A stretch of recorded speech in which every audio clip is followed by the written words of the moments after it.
I was like, my.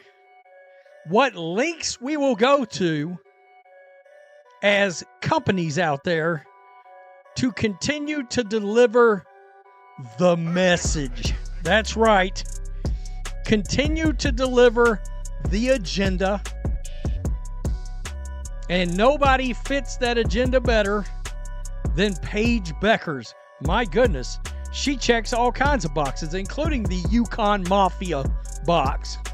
Oh, yeah. You're in. Want to know? There's all kinds of reasons in one video why. The lengths companies will go to just to push a message, it's unbelievable. And that's exactly what's happening right now. They're not just delivering a story, they're delivering an agenda. And no one fits that agenda better than Paige Bueckers. She checks every box they want checked, including the Yukon Mafia box. If you know, you know. One video. That's all it took for the machine to kick into overdrive, declaring her unprecedented off-court impact on the WNBA. The headline screamed it, but the reality? A blatant, undeniable lie. This wasn't an organic rise. It was a manufactured narrative, an engineered push to crown a face that aligns perfectly with what the league wants to sell. The so-called unprecedented impact of Paige Bueckers is being force-fed to fans despite overwhelming evidence that it's a constructed illusion. This isn't about talent. It isn't about star power. It's about checking the right boxes for a message the WNBA's top brass is determined to push, regardless of who actually drives views, sells jerseys, or moves the sport forward. Box. Oh, yeah. You're in. Want to know? There's all kinds of reasons in one video why they hate Caitlin Clark and why they love somebody like Paige Bueckers. By the way, that doesn't draw shit on a national level. Just keeping it real. I mean, Lego, and that's what this is about. She's landed a Lego sponsorship. I mean, Lego may as well just taken that money and just lit it on fire. Just light it aflame. Because Paige Bueckers not drawing. The league's commitment to this narrative is staggering, pouring resources into a player who, on a national scale, simply doesn't move the needle. Companies are lining up to attach their names to Bueckers, and you have to ask, is this true market demand or quiet pressure to support a preferred WNBA storyline? The push feels manufactured, a transparent effort to elevate a select few, even when the numbers clearly highlight someone else commanding the national spotlight. This isn't about growing talent. It's about promoting a pre-approved narrative, one that doesn't match what fans are actually responding to. Lego may as well just taken that money and just lit it on fire. Just light it aflame. Because Paige Bueckers not drawing anybody to buy Legos except for a very, very, very, very small portion of basketball fans, if you want to call them that. The fans, let's keep it real, the fans, the old WNBA guard, really wants there to only be. And they damn sure don't want somebody like me bringing this stuff up. Nah. I mean, seriously, of course I am. Take the new Lego partnership, for example. To many fans, it looks less like a strategic investment and more like a company throwing money into the wind. In the eyes of critics, Lego might as well have set that budget on fire. Paige Bueckers isn't suddenly pulling in waves of new buyers outside a tiny slice of already tuned-in basketball fans. From the outside, it doesn't read like a calculated business move. It feels like a promotional swing built on the assumption of broad appeal that simply isn't showing up in the national numbers. The WNBA keeps pushing its bet on a player who, so far, isn't commanding widespread attention. And slowly but surely, the public is beginning to see through the smoke and mirrors. Okay, let me stop right there. That's a lie.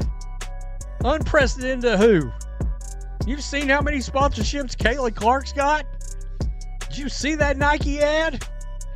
From anywhere? Last I checked, 50 million views. Come on. Stop it. Stop it. In fact, I don't know that I can handle much more of this BS. The marketability that has continued to be a major factor in Bueckers' professional career as well. is, of course, her UConn ties up there.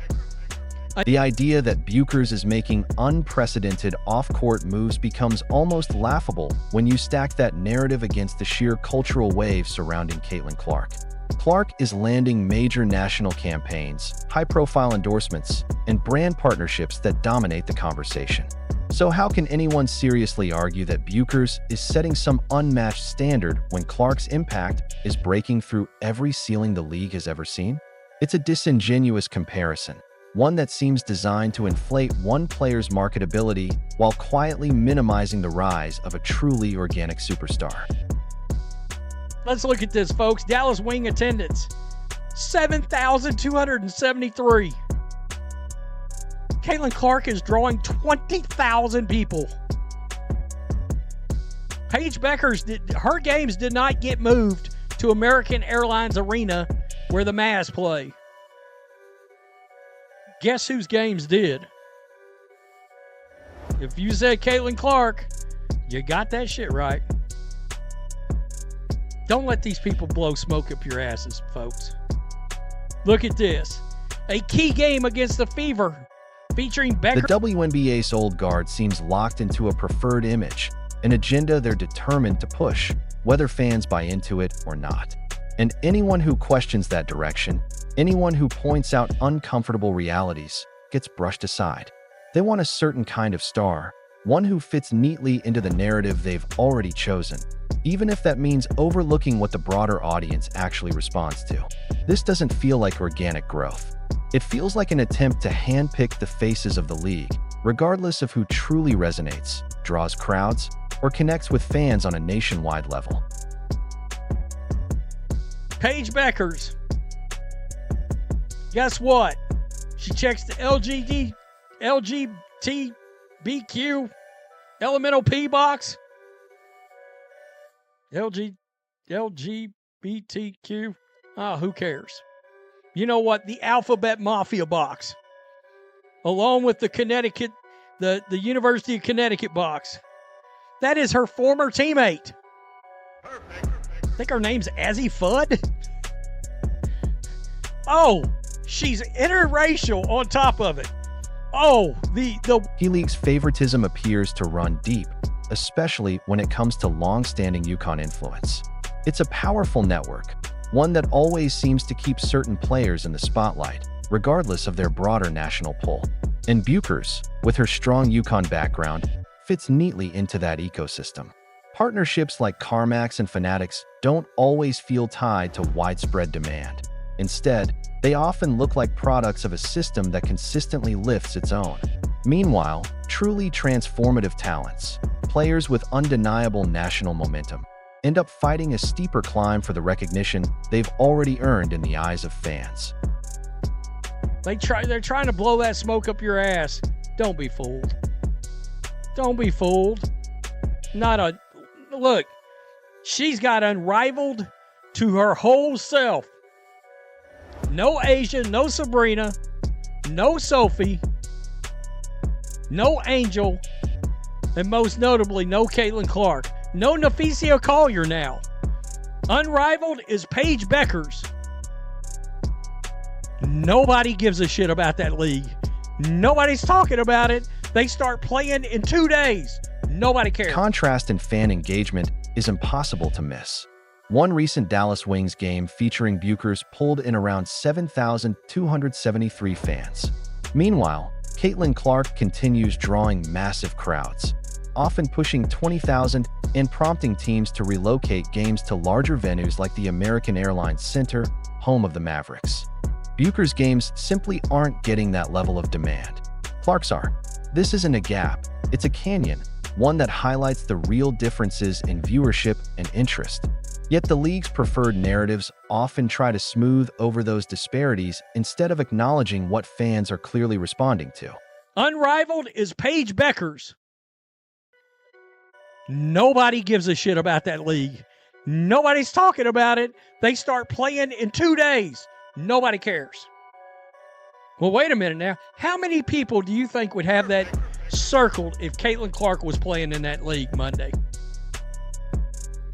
I'm just saying. Tell me what you think. That's why we're here. I mean, they hate us already, so what the bleep. Peace, I'm out. Till next time. The difference in fan engagement isn't subtle, it's glaring. A recent Dallas Wings game featuring Bueckers drew just over 7,000 fans. Meanwhile, Caitlin Clark is packing arenas to the brink, routinely approaching 20,000 and even forcing teams to shift games into NBA-sized venues like the American Airlines Center. Bueckers' games aren't sparking that kind of demand. Clark's are. This isn't a small gap, it's a massive divide that exposes the true scale of fan interest. Yet the league keeps trying to paint a different picture, pushing preferred narratives instead of acknowledging where the real momentum actually is.